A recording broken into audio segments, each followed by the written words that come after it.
I would just remind people of Romans 8:28 that all things can be used for the good. And I say that because we, as you say, we have been asked to speak all over many churches and able to share about hope, but also at the same time share about being proactively involved in the security and the safety of your church. And we have been told one of the biggest was White Church.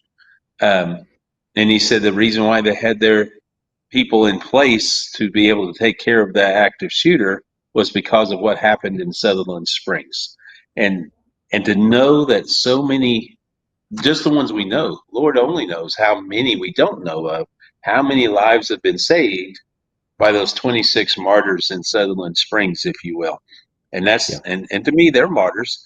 You know, Yeah. I'm No going to share doubt. one quick thing with you. I asked the Lord one time, um, we don't always get direct answers the way we want them or how we understand them.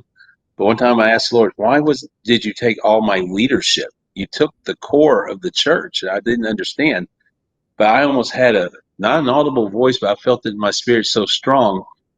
I took those whom you already knew were saved, and therefore they're at peace, and I will use their life now to further the message that needs to be done. And I had such peace at that because then I realized uh, they just got early retirement. They're in His presence and still being used by their testimony here to share with others. And that's how God uses all things for His good for those who love Him and called according to His purpose. And so I Yeah. like to remind people about that. No matter how ugly it may seem,